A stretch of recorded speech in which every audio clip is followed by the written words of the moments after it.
పెద్దిరెడ్డి రామచంద్రారెడ్డి పిరిగి పందలా వ్యవహరిస్తున్నారని భారత చైతన్య యువజన పార్టీ అధినేత బోడే రామచంద్ర యాదవ్ సంచలన వ్యాఖ్యలు చేశారు.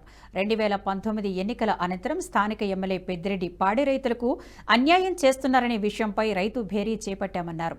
రైతు భేరీ సభకు వెళుతున్న బోడే రామచంద్రను పోలీసులు అడ్డుకున్నారు. సభ నిర్వహించడానికి పోలీసు శాఖ అనుమతి లేదన్నారు. ఈ నెల 4వ తేదీన రైతు భేరీకి అనుమతి పత్రం అందజేస్తే పోలీసులు నిరాకరించారని, దీనిపై పూర్తి స్థాయిలో అనుమతులు ఇవ్వాలని హైకోర్టును ఆశ్రయించామన్నారు. హైకోర్టు దీనిపై స్పందించి రైతు భేరీకి అనుమతులు ఇచ్చినా కోర్టు ఉత్తర్వులను ధిక్కరించారని విమర్శించారు.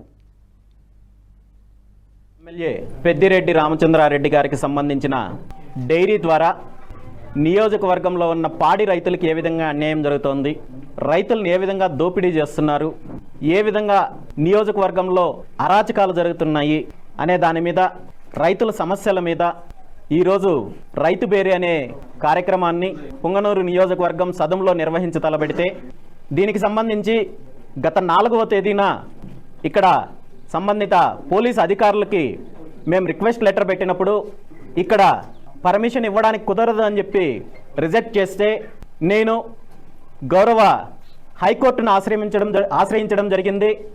ఇక్కడ స్థానిక ఎమ్మెల్యే ఈ వీడియో మీకు నచ్చినట్టయితే లైక్ చేయండి, 10 మందికి షేర్ చేయండి. అలాగే కామెంట్ల రూపంలో మీ అభిప్రాయాలను మాతో పంచుకోండి. Nationalist hub group of channels ను సబ్స్క్రైబ్ చేసుకుని తెలుగునాట జాతీయవాద జర్నలిజాన్ని ప్రోత్సహించండి. ఈ వీడియో కింద ఉన్న బెల్ ఐకాన్ పై క్లిక్ చేయడం మర్చిపోవద్దు.